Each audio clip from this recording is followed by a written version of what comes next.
En términos generales estamos bien confundidos. Cuando hablamos del concepto que vamos a hablar y a compartir en este video de hoy, la mayor parte de las personas piensan sobre este concepto de una manera que no es la más correcta. Ahora, obviamente, esos conocimientos y esa manera de ver este concepto no vienen de la nada. Hemos sido enseñados a pensar sobre esto de una manera que no nos beneficia ni a nosotros ni a las personas que podemos servir y ayudar. ¿De qué concepto estoy hablando? Estoy hablando del liderazgo. En este video te voy a compartir qué es el liderazgo en realidad. ¿Por qué si tú eres una líder importante? Y las maneras en que podemos comenzar a remarcar y revisar nuestra definición de liderazgo de manera que podamos tener un mayor impacto. ¿Estás lista? Acompáñame. Este es tu momento. Activa tu voz. Vive tu llamado. Mi padre era un personaje sumamente interesante. Hace ya 18 años que no lo tenemos con nosotros, pero mientras estuvo aquí tuvo un impacto increíble. La historia que más me encanta acerca de mi papá es que en una ocasión yo estaba participando con un grupo, dando un taller en una compañía bastante grande en Puerto Rico, de donde yo soy. Y cuando me presento, uno de los líderes, uno de los presidentes de la compañía, me hace el acercamiento y me dice: Amaro, yo conocí una vez un Amaro, él era ingeniero. Yo me sonreí y le dije sí, ese era mi papá. Y conversamos un rato acerca de mi papá y de las cosas que él había aprendido de mi papá, lo que él admiraba sobre mi papá y cuánto le había impactado el hecho de que muriera joven. Mi papá tenía 58 años cuando murió. Pero entonces luego yo me fui a mi casa y comencé a reflexionar sobre el hecho de que mi papá no era ingeniero. Obviamente yo no iba a romper la burbuja que él había creado, pero mi papá no era ingeniero. Mi papá a duras penas tenía un grado de escuela superior. Él llegó al 12º grado, luego se casó con mi mamá y no volvió a obtener ningún otro grado académico. Pero la manera en que él se expresaba, el conocimiento que él compartía, la postura y la manera en la que él se cargaba él mismo y se presentaba en los lugares cuando llegaba, hacía que la mayor parte de las personas asumieran que él tenía unos grados académicos mucho más avanzados de lo que en realidad él tenía. ¿Por qué te comparto esto? Porque una de las cosas que nosotros tendemos a confundir con liderazgo es un título, y hoy vamos a ver que ese no es el caso. De hecho, estoy súper emocionada de compartir esto contigo porque mi misión en este canal y en todo lo que yo trabajo es ayudarte a comunicarte con poder, de modo que puedas vivir con propósito, cumplir tu llamado y liderar con autoridad. O sea que parte de lo que yo quiero hacer es ayudarte a elevarte en esa posición de líder que a lo mejor hoy mismo tú no reconoces que la tienes, pero que es sumamente importante para ti y para aquellas personas a las cuales has sido llamada a servir. Entonces vamos a comenzar por redefinir y evaluar cuál es nuestra definición de liderazgo. Y voy a comenzar por decirte 3 cosas que el liderazgo no es. Primero que nada, el liderazgo no se trata de títulos o credenciales. Por eso que te conté la historia de mi papá. Mi papá no tenía credenciales oficiales, mi papá no tenía títulos académicos que le dieran la autoridad que él reclamaba, ni que lo pusieran en posiciones de liderato. Perdón, sin embargo, él, como te dije, se presentaba de cierta manera con una seguridad y con una autoridad que nadie dudaba que él tuviera grados académicos. De hecho, la gente asumía que él los tenía cuando él nunca dijo que los tuviera. Él nunca mintió al respecto, él nunca se presentó como ingeniero. Sus tarjetas de presentación no decían que él era ingeniero. Ahora, él sí era gerente de mercadeo sin haber tenido ningún tipo de preparación académica. Eso dice mucho de él. Pero el punto principal es que él, ni tú, ni yo necesitamos títulos ni credenciales para poder presentarnos de una manera que tengamos autoridad e impacto en nuestro liderazgo. Ahorita vamos a hablar de algunas cosas que sí debemos tener, pero el título los credenciales, la preparación formal, no necesariamente te van a llevar al liderazgo. Yo estoy segura que tú, al igual que yo, conoces muchas personas que tienen montones de títulos y credenciales y sin embargo su nivel de liderazgo no está donde debería estar, no saben liderar. O son personas que tienen títulos grandísimos, pero a la hora de presentarse no saben tomar el control del espacio, no saben demandar atención y no saben tampoco presentarse con una autoridad que sea fácil de seguir. No inspiran en otras personas ese deseo de seguirles o de aprender de ellos. Más sin embargo, también hemos conocido muchas personas. Otro ejemplo que te puedo decir es mi mamá. Mi mamá tampoco tiene grados universitarios de ninguna clase. Y sin embargo, cuando yo estaba en la escuela y mis hermanos estábamos en la escuela, en muchas ocasiones, y te estoy hablando de hace muchos años cuando esto se podía hacer, los maestros y las maestras la dejaban a ella a cargo de los grupos para poder resolver otras cosas y ella tenía un montón de autoridad con esos estudiantes. Ninguno de esos estudiantes le faltaba respeto, ninguno de esos estudiantes dudaba porque ella estaba ahí, porque ella también se presentaba con cierto tipo de seguridad y confianza cuando se expresaba y cuando compartía con ellos, ¿verdad? Entonces, parte de lo que tenemos que entender es que se nos ha vendido esta idea de que para tú ser líder, sobre todo en entornos de trabajo, tienes que tener unos títulos y unos credenciales. Y sí hay momentos en los que los títulos y las credenciales son importantes, no estoy diciendo que no, pero para tú asumir tu postura de liderazgo y tener un liderazgo de impacto, no se trata de eso. Eso no es lo que te va a llevar. El mero hecho de tú tener títulos o credenciales no te hace automáticamente un líder de impacto. La segunda cosa que tenemos que entender es que el liderazgo, sobre todo el liderazgo de impacto, no está exclusivamente ligado al trabajo o a la iglesia. No es asunto de que en el trabajo te digan, pues ahora tú eres vicepresidenta de qué sé yo, y ahí entonces tú asumes tu postura de liderazgo. No se trata de que en la iglesia te diga, ahora tú eres diaconisa, o ahora tú eres X, Y, Z, o tú eres la ministro de cualquier asunto en la iglesia. No se trata de eso. Tu liderazgo no está atado a que en el trabajo o en la iglesia o en tu ámbito profesional te den una responsabilidad específica. Tu liderazgo va mucho más allá de eso. Y finalmente, lo que hay que aclarar con relación al liderazgo es que el liderazgo no es algo con lo que uno nace. No es un asunto de que unos lo tienen y otros no. No es este asunto de, esta persona nació con estos talentos y habilidades, por lo tanto, esta persona puede liderar, pero yo que no nací con esto no puedo. No, no se trata de eso en lo absoluto. Se trata en realidad de saber que todos tenemos un espacio de liderar. Y esto es a lo que vamos ahora. Ya vimos los no. No se trata de títulos ni credenciales, no está exclusivamente ligado a tu ámbito profesional o a la iglesia y no es algo con lo que ciertas personas nacen y otros no. Pero entonces lo que sí conlleva el liderazgo es entender que todos y todas de alguna manera u otra lideramos. Todos y todas de una manera u otra lideramos. La diferencia está en cómo lideramos y en cuánto impacto de autoridad tenemos detrás de ese liderazgo, ¿verdad? Vamos entonces a redefinir un poquito.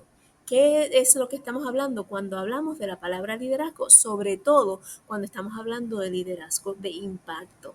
Vamos a hablar de 8 cositas que los líderes hacemos, que nos hacen ser vistos como líderes. ¿Verdad? 8 cosas que los líderes hacemos que nos hacen ser vistos como líderes. La primera es inspirar. Si tú inspiras a alguien, si la manera en que tú vives y actúas hace que alguna persona, así sea una, te mire y diga, yo quiero lograr eso, o me encantaría imitar esto de ti, o me encantaría ser como tú en X, Y o Z área, pues entonces sabes que estás inspirando y por ende estás liderando, porque hay alguien que quiere seguirte y ser igual que tú. Yo tengo una amiga fabulosa, Dorita Ayala, ella es autora y ella es fabulosa, y cuando ella habla, ella tiene un don de hablar con pasión, de poner énfasis en sus palabras y de hablar de una manera tan linda que a las personas le encantaría hablar como ella habla. Y eso es inspirador y eso la hace líder. Y te invito a que la busques, la autora Dorita Ayala Maldonado, búscala en los medios sociales para que tú veas de lo que te estoy hablando. Lo segundo es modelar.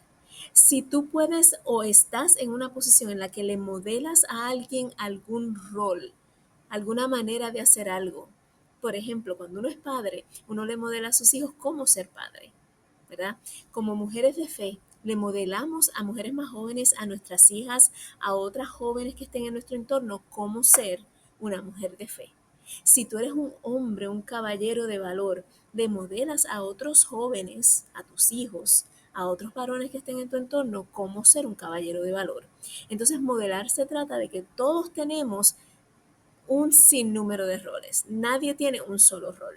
Todos tenemos más de uno. Por ejemplo, en mi caso, yo soy madre, soy esposa, soy hija, soy hermana, soy tía, soy maestra, soy educadora, soy conferencista, soy dueña de negocio, soy mentora. Tengo todos esos sombreros que yo me pongo y que dependiendo del sombrero que yo tenga puesto, yo voy a actuar quizás de una manera un poquito distinta. No todos nos moldeamos dependiendo del rol. Pues cuando modelamos esos roles a otras personas y cómo actuar dentro de esos roles, entonces estamos liderando. Otras cosas que hacemos, y en estas me voy a ir más rapidito porque nos avanza el tiempo y no quiero consumir mucho. Capacitar a otras personas, delegar, enseñar, dirigir, orientar, facilitar. Si tú haces cualquiera de esas cosas, que yo estoy segura que sí, tú estás en una posición de líder. Y si aún tú escuchas esas cosas, inspirar, modelar, capacitar, delegar, enseñar, dirigir, orientar o facilitar, y tú dices, no, yo no hago ninguna de esas cosas, a mí no me cogen en eso, sabes que sigues siendo líder, porque el nivel más importante y el nivel en el que todos comenzamos nuestro liderazgo es el autoliderazgo. Es el dirigirnos nosotros mismos, dirigirnos nosotras mismas. Es el no permitirnos caer en espacios de ocio indefinidos. Es el no permitirnos conformarnos con llegar a este nivel cuando sabemos que podemos llegar a este. Es en definición simple y directa, el dirigirnos a la mejor y mayor expresión de quien nosotros fuimos creados para ser. De hecho, cuando yo hablo de autoliderazgo, que es una de las cosas que yo comparto mucho con mis clientas y en mis espacios de conferencista, esta es la definición que yo doy y la voy a leer porque nunca, aunque me la sé, no me gusta que se me vaya a quedar algún elemento porque es bien importante, pero el autoliderazgo yo lo defino de la siguiente manera. Es dirigirte a ti misma hacia la realización de tu mejor versión y los mejores resultados posibles en coherencia o de acuerdo con tu gran visión y llamado a través de la gestión efectiva y poderosa de aquellas cosas que están bajo tu responsabilidad y control.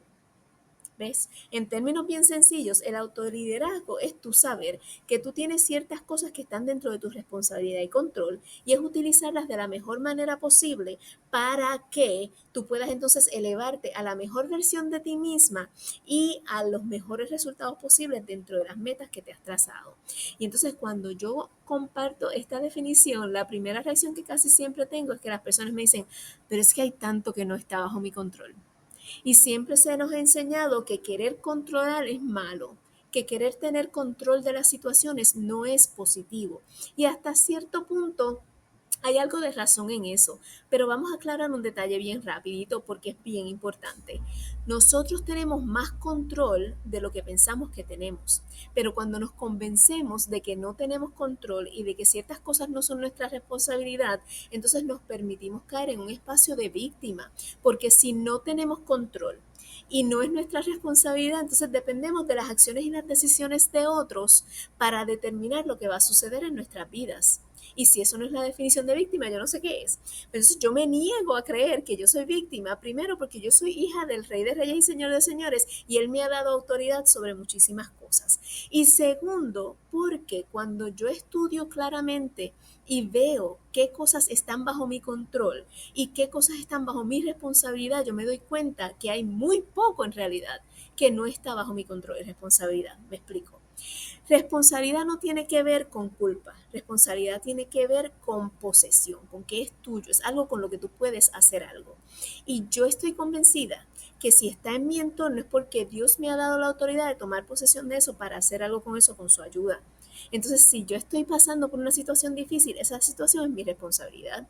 A lo mejor yo no la causé, a lo mejor yo no estoy en culpa de ella, a lo mejor no fue mi culpa, pero sí es mi responsabilidad decir qué yo voy a hacer con esa circunstancia y empieza con consultar con el Señor y preguntar, okay, Dios, ¿qué yo tengo que hacer en esta situación? Ayúdame a ver el camino, pero luego me toca actuar.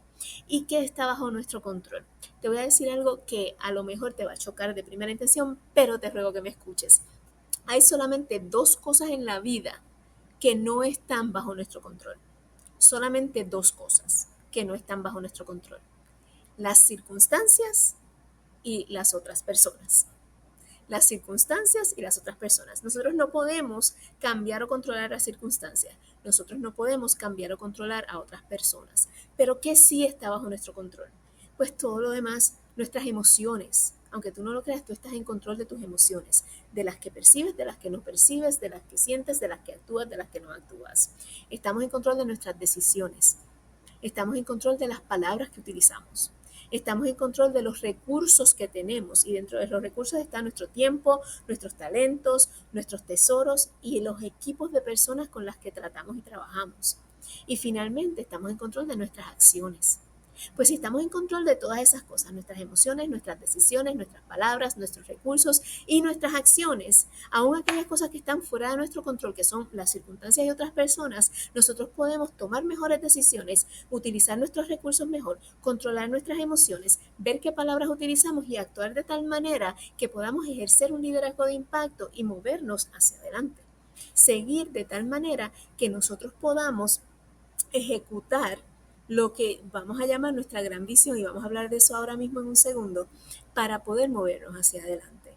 Entonces, ahora que entendemos que todos lideramos, que el liderar con impacto, con influencia, con autoridad, como lo quieras llamar, comienza con autogestionar ese liderazgo, autogestionar cómo vamos a trabajar para elevarnos a la mejor versión de nosotros posible, para utilizar nuestros recursos de la manera más impactante posible, para nosotros poder trabajar hacia los mejores resultados posibles en cuanto a las metas que nos hemos trazado.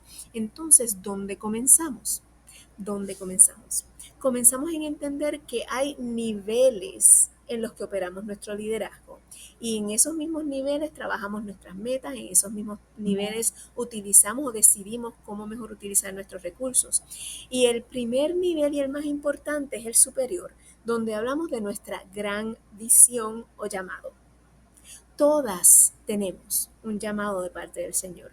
Todas hemos sido puestas en este planeta para trabajar hacia algo que es mayor que nosotros, más importante que nosotros y que últimamente va a hacer que nuestra presencia y nuestra existencia, el tiempo que estemos en este planeta, tenga un resultado, una influencia y un impacto que valga de algo, que no pasemos por la vida sin saber qué pasamos y que nadie se entere que estuvimos aquí. Y cuando nosotros podemos ver ese llamado o esa gran visión y entender que a partir de eso es que debemos entonces enmarcar las otras cosas, nuestro liderazgo entonces tiene un trayecto por el cual moverse, una dirección a la cual vamos. ¿Y cómo entonces podemos entender esa gran visión o ese llamado? Pues esto se trata de evaluar aquellas cosas a las que siempre te magnetizas, ¿no? A las que siempre te sientes atraída, a la que siempre terminas fijándote en eso por más que trates de negarlo o de esconderlo. Si tú te examinas desde que eras pequeñita hasta el momento en el que te encuentres hoy, y no sé en qué etapa estás hoy, van a haber ciertas experiencias, van a haber ciertos pensamientos, van a haber ciertos modelos que te van a ayudar a ver patrones en tu vida que apuntan hacia qué es lo que tú estás creada para traer a este mundo, que nadie más lo puede traer de la manera en que tú lo puedes traer. Y todas tenemos algo. En un próximo video me voy a dedicar solamente a darte las preguntas y las maneras en las que tú puedes identificar este gran llamado en cuestión de unos minutos. Pero por ahora piensa, ¿qué es eso que siempre está palpitando en tu corazón? ¿Qué es eso que tú tratas de echar a un lado o que tú tratas de convencerte de que no, eso es demasiado grande para yo hacerlo, pero no puedes dejar de pensar en eso por más de quizás unos meses, como mucho par de años, y vuelves de nuevo a no, pero es que hay algo que yo tengo que hacer con respecto a eso? Que es algo que cuando tú jugabas de niña, siempre tenías eso presente o alguna versión de eso presente en lo que tú hacías en tus juegos de niña. ¿Qué es eso que cuando tú comenzaste a pensar en el futuro, en ser adulta, en tener una carrera, en hacer algo de impacto en el planeta, tú comenzaste a pensar en eso, aunque de momento lo hayas puesto hacia un lado? Comienza a notar esos patrones y a pensar en eso, porque en ese lugar es que está tu llamado. Y cuando nosotras hablamos del liderazgo de impacto, lo primero es entender que, mira, no tenemos que esperar por títulos ni por credenciales ni porque nadie nos dé el permiso de actuar en torno a esto. Lo segundo es entender que todas lideramos en alguna forma y en alguna manera. Y lo peor que podemos hacer es ignorar en qué espacios estamos liderando, porque entonces estamos ignorando las personas que están detrás de nosotros, viendo qué es lo que estamos haciendo para modelarlo y aprender de nosotras. Y finalmente encontrar, redescubrir, porque tú lo sabes. Lo que pasa es que la vida y las circunstancias nos llevan a esconder, a ignorar, a impulsar hacia otro lado, a alejar de nosotras ese llamado porque lo vemos demasiado grande o como que nosotras no somos suficientes para llevarlo a cabo. Pero vamos a redescubrir en oración, en notar nuestros patrones, en llevar a la luz esas cosas que nos han estado cavando un hoyito en el corazón. Que cada vez que pensamos en cónchale, hay algo más que yo debo estar haciendo con mi vida, eso viene a la luz.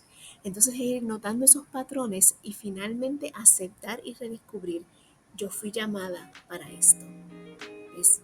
Yo sé que yo fui llamada para ayudarte a comunicarte a otro nivel, para trabajar con la comunicación de tal manera que de alguna forma u otra yo voy a ayudar a disminuir o a eliminar lo que es la discordia a través de la comunicación. Ese es mi llamado. Entonces, ¿cuál es el tuyo? Te invito a pensar en eso, porque a la que tú comprendas y redescubras y aceptes ese llamado sobre tu vida, ahí es donde entonces vas a poder comenzar a liderar con impacto. Espero que esto te haya sido de ayuda. Compártelo con otras hermanitas, con tus amiguitas, con las personas que tú sabes que pueden beneficiarse de esto. Y te veré la próxima semana aquí. Soy tu mentora Marta Nick. Nos vemos.